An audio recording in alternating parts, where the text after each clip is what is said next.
सरोकार। नमस्कार, स्वागत है आपका प्राइम उत्तर प्रदेश में। मैं हूं आपके साथ ईशा भार्गव। सोचिए जरा, चिलमिलाती गर्मी में जब हम घर से बाहर तक नहीं निकलते, उसी गर्मी में एक बेबस पिता धरने पर बैठे हुए हैं, न्याय की गुहार लगा रहे हैं, सीबीआई जांच की मांग कर रहे हैं। दरअसल 20 जनवरी को एसआर स्कूल में प्रिया राठौर संदिग्ध हालत में मौत हो गई थी, जिसको लेकर उन्होंने स्कूल प्रशासन पर मामले को दबाने का आरोप लगाया था और उसी मामले की सीबीआई जांच की मांग को लेकर वो लगातार धरने पर बैठे हुए हैं। देखिए हमारी एक खास रिपोर्ट। आप लोग भी देख रहे हैं 5 महीने से कंटिन्यू भाग रहे हैं। इसके बाद भी जब किसी ने नहीं सुना तो मजबूरी में आके हम इस आग में जलने लगे कि इधर भी मर जाएंगे, हमें मरने में क्या दिक्कत। मेरा तो परिवार टूट ही गया, मेरा बेटा चला गया, मैं भी चला जाऊंगा। जब तक न्याय नहीं मिल जाता हम नहीं हटने वाले। देखिए, आप सभी को पता होगा कि 20 जनवरी से किस तरीके से एसआर स्कूल में प्रिया राठौर की हत्या हो जाती है और उसको पूरी तरीके से आत्महत्या दिखाने का प्रयास किया जाता है, जिसके लिए तमाम कोशिशें भी की जाती हैं। लेकिन उन सबके बावजूद भी जो प्रिया के पिता हैं, उनका मानना है कि ये आत्महत्या नहीं हत्या है, जिसके लिए वो लगातार प्रदेश की राजधानी लखनऊ में धरने पर बैठे हैं और उनकी ये मांग है कि जब तक सीबीआई जांच नहीं हो जाती है, वो लगातार धरने पर बैठे रहेंगे, क्योंकि उनकी ये आवाज़ उनकी उस बेटी के लिए है जिसको उन्होंने खो दिया है। उस बेटी के अच्छे भविष्य के लिए उन्होंने लखनऊ में अपनी बेटी को पढ़ने के लिए भेजा था, लेकिन उसके बावजूद भी उस बेटी की हत्या कर दी जाती है। ऐसे में जसराम जिस वक्त हमारे साथ मौजूद है। देखिए जसराम जी, जिस तरीके से ये पूरी वारदात हुई है और लगातार आप ये कह रहे हैं कि आपको सीबीआई की जांच चाहिए, आखिर आपको सीबीआई की ही जांच क्यों चाहिए जसराम जी? देखिए, यदि ये पूछा जाए कि सीबीआई की जांच क्यों चाहिए, तो 20 जनवरी की रात को हमारी बेटी के साथ दुष्कर्म करके उसकी हत्या कर दी गई है और उससे बचने के लिए पवन सिंह चौहान, जिनका एमएलसी साहब जो बीजेपी से हैं, उनका स्कूल है और उन्होंने सभी लोगों ने, वो विद्यालय प्रबंधन ने और हत्यारों ने, रेपिस्टों ने एक योजनाबद्ध तरीके से उसके कपड़े बदले, रूम में ये सब किया गया और बिल्डिंग में बाहर दिखा दिया गया कि उसको आत्महत्या का हम करार किसी भी तरीके से दे लें। इसमें सारी साजिशें रची, उन्होंने सबूतों को बनाया, मिटाया, आत्महत्या के सबूतों को बनाया और हत्या के सबूतों को उन्होंने मिटाने की पूरी कोशिश की, वो मिटाया भी है। और इसमें सबसे अहम भूमिका एमएलसी साहब के दबाव में आकर पुलिस की है, पुलिस ने खड़े होकर ये मिटवाई है। अच्छा, क्या आप ये मानते हैं कि वो स्कूल एमएलसी का है, इस वजह से कोई सही एक्शन नहीं लिया गया? क्या आपको ये लगता है? मानते नहीं, ये ओरिजिनल बात है, हकीकत है ये, इसी वजह से तो नहीं लिया गया है। और पुलिस एक जगह की बात नहीं है, इसीलिए तो सीबीआई जांच मांग रहे हैं। कारण उसका ये है कि पुलिस भी दबाव में हो गई। फॉरेंसिक एक्सपर्ट डॉक्टर जी खान पहुंचे, वो भी अपने उनका रवैया देख लीजिए, आप सबको दिखाएंगे अभी कि देख लीजिए कि हम गलत कह रहे हैं कि वास्तविकता में गलत हैं वो, या मेरे कहने से अकेला हो रहा है। भाई मेरे कहने से अकेले थोड़ी ना हो जाएगा, प्रूफ तो होगा। और तीसरी बात ये कि जो पोस्टमार्टम रिपोर्ट आई है उसमें इतनी बड़ी खामी आई है, पोस्टमार्टम के टाइम पे एमएलसी साहब बराबर खड़े रहे, अंदर बाहर होते रहे, बार बार अंदर जाते रहे और उन्होंने बेटी के ऊपर से वो चीज़ कटवा दी जिससे केस की पूरी दिशा ही बदल गई। अब चूंकि हम तो उस टाइम समझते नहीं थे कि ये अंदर जा रहे हैं, बाहर जा रहे हैं, क्या कर रहे हैं, और डॉक्टर भी भाई हम नहीं है जो हम पूरी रिपोर्ट पढ़ लें वो समझ लें। जब हमने दिखवाया गया, समझा, तब हमें समझ में आई बात कि ये कहानी क्या, क्यों जी अंदर बाहर हो रही थी, क्या हो रहा था यहाँ। अंदर बाहर जाने से उन्होंने क्या किया कि पोस्टमार्टम रिपोर्ट में ये बात आई है कि बेटी के प्राइवेट पार्ट से टचिंग नहीं की गई, लेकिन बेटी के यूट्रस के आसपास 2.5 लीटर खून जमा हुआ पाया गया और संदिग्ध परिस्थितियों में मौत थी, वो 2.5 लीटर खून भी पाया जा रहा था। तो क्या पैनल को स्लाइड काट देनी चाहिए थी? डीएनए जांच के लिए बाल और नाखूनों को नहीं लेना चाहिए था? ये उचित नहीं था लेना?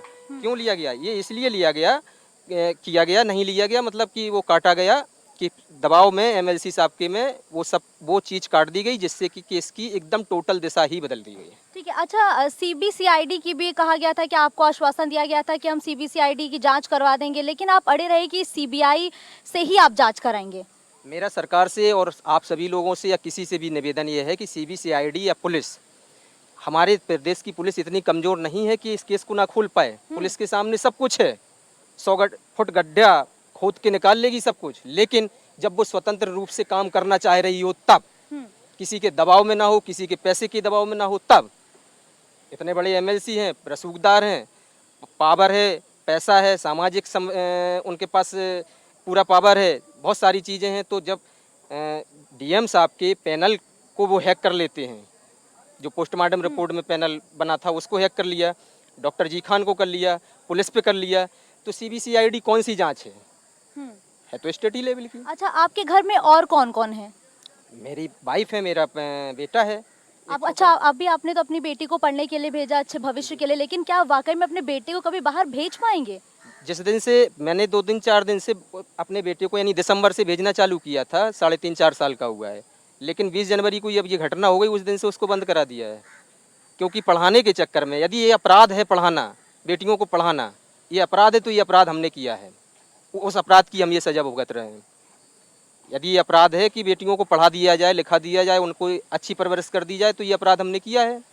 तो इसी अपराध को देखते हुए मुझे लगा कि अब हम बच्चे को भी, एक बच्चे को खो चुके हैं, दूसरे को भी ऐसी पढ़ाने के चक्कर में ऐसा ना हो कि खो दें, तो अभी उसको रोक रखे हैं। जब वो ठीक ठाक हो जाएगा, हम यहाँ से निपट जाएंगे, तब देखेंगे, पढ़ाएंगे तो। लेकिन ये नहीं है कि अब हमारा जो होलक थी, जितना सोच थी बच्चियों को पढ़ाने की, बच्चों को पढ़ाने की, उसमें गिरावट तो हो संभव है।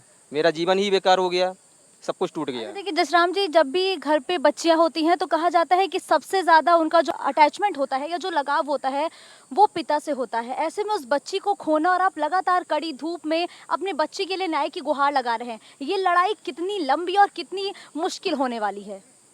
अब मुश्किल के लिए तो हम नहीं बताएंगे, आप लोग खुद ही समझिए कि कितनी लंबी और कितनी मुश्किल है, और क्या मेरे ऊपर बीत रही होगी, ये भी बखूबी आप लोग समझ रहे होंगे। मुझे उम्मीद है कि पूरी तरीके से समझ रहे होंगे। मेरे कह देने से अकेले क्या होगा, मैं तो सब कुछ कह रहा हूँ, मेरा कोई सुन रहा है? इस कड़ी धूप में मुझे अच्छा लग रहा है, राम राज्य है, राम राज का मजा ले रहे हैं। अच्छा, लोगों का समर्थन किस तरीके से मिल रहा है, क्योंकि लगातार आपका ये 7वां दिन है? हाँ, मेरा 7वां दिन है।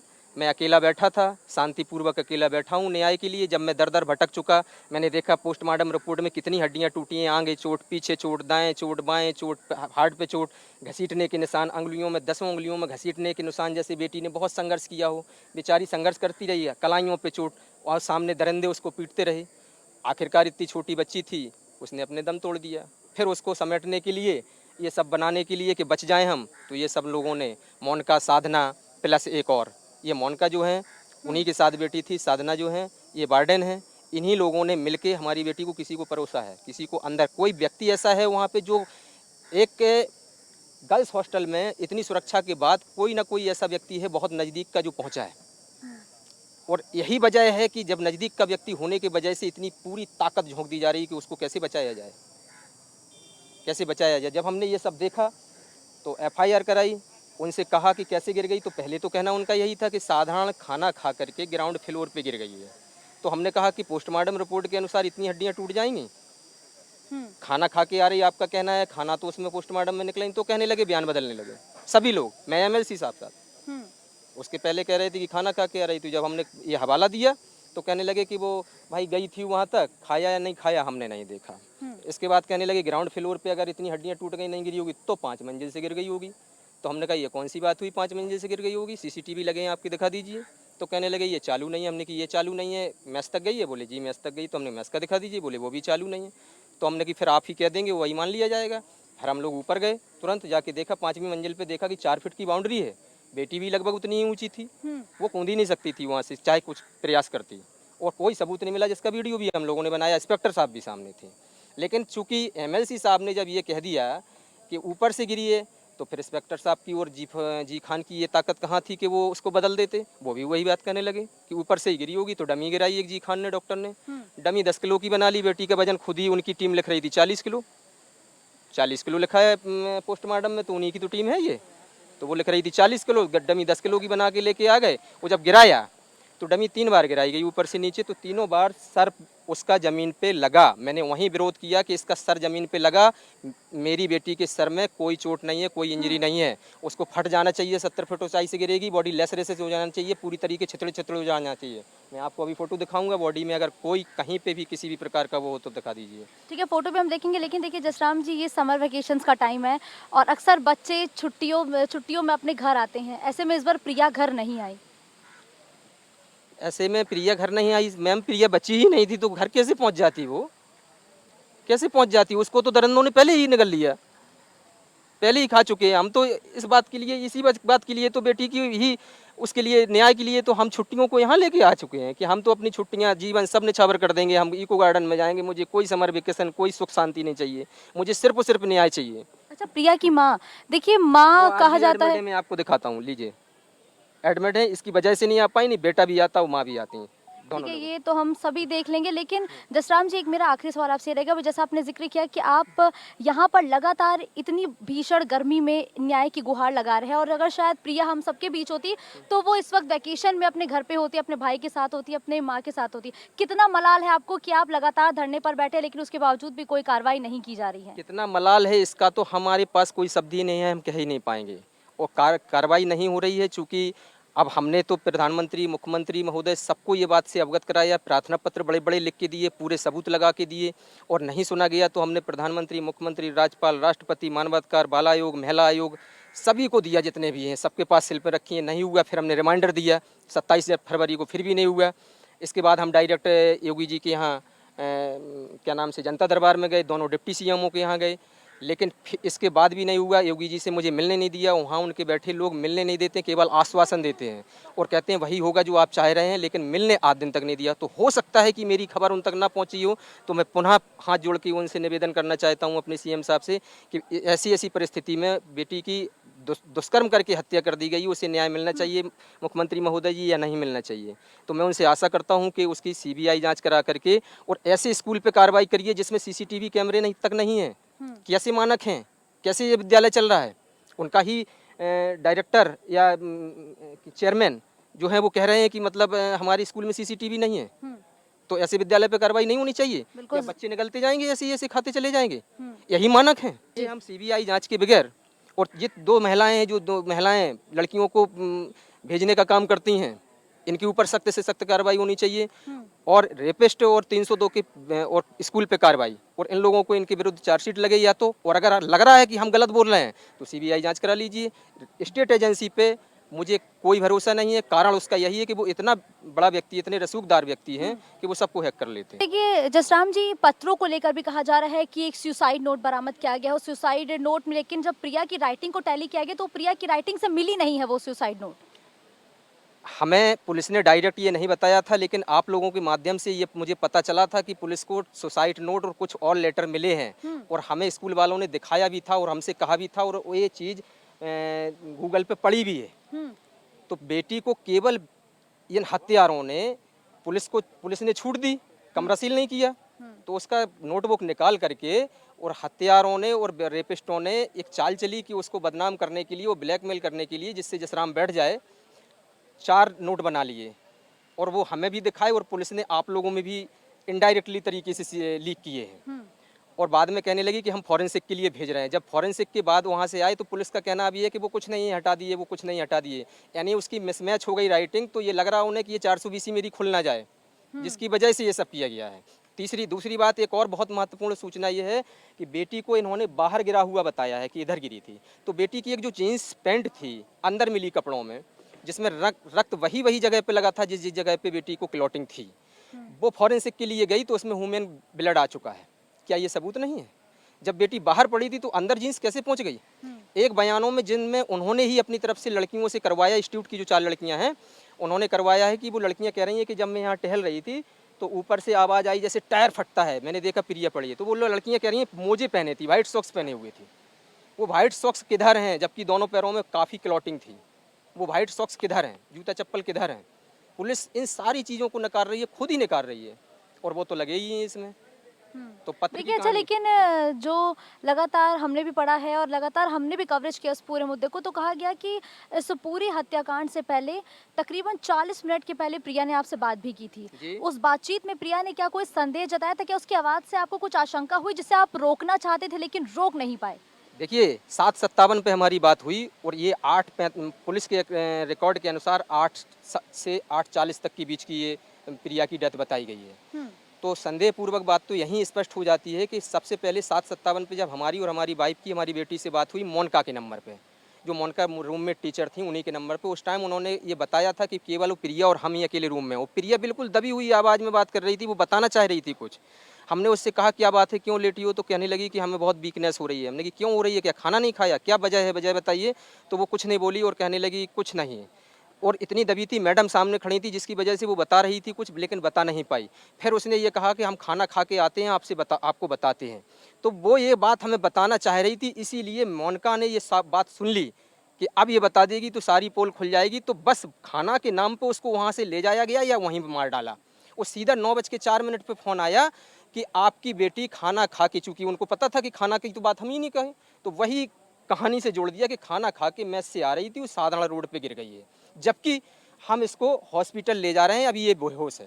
अच्छा, ये बात जसराम इन्होंने जी। 9:04 पे कही, जबकि मेडिकल के रिपोर्ट के अनुसार ये 9 बजे के पहले हॉस्पिटल ले जाके पहुंच चुकी थी और उसकी डेथ भी हो चुकी थी। ये हमसे झूठ बोल रही थी, षड्यंत्र बना करके योजनाबद्ध तरीके से हमें इन्होंने बताया। अच्छा ठीक है, देखिए जसराम जी, वो पोस्टमार्टम रिपोर्ट के पहले की कुछ चंद मिनट जहाँ पे प्रिया के साथ इन सब की बर्बरता की गई, जैसा कि आप लगातार जिक्र कर रहे हैं पोस्टमार्टम रिपोर्ट के जरिए, क्या अगर ये सब चीज़ें आपको पहले पता चल जाती तो क्या, अगर जिस तरीके से आज आप ये प्रदर्शन कर रहे हैं, क्या वाकई में आप प्रिया को बचा लेते? वो कितना, मतलब मलाल कितना रह जाता है आपके दिल में कि काश अगर हम सुन लेते, काश अगर हम बचा काश लेते। अगर हम सुन लेते तो हम चाहे मुझे अपने प्राण त्यागने पड़ते, जैसे भी करना पड़ता, जैसे भी करना पड़ता, वो हम सब कुछ कर लेते। अगर मुझे ये जरा भी फील ऐसा हो जाता कि मेरी बेटी इस वजह से दबी हुई बोल रही है, मुझे लगा कि मैम सही बोल रही हैं कि प्रिया अकेली रूम में है और बेटी भी है और रोज़ रहती थी, तो हमने लगा कि अभी थोड़ी देर बाद ये खाना खा के बात करेगी हमसे, तब हमें सही सही सच्चाई बता देगी, उसके बाद हम देखते हैं।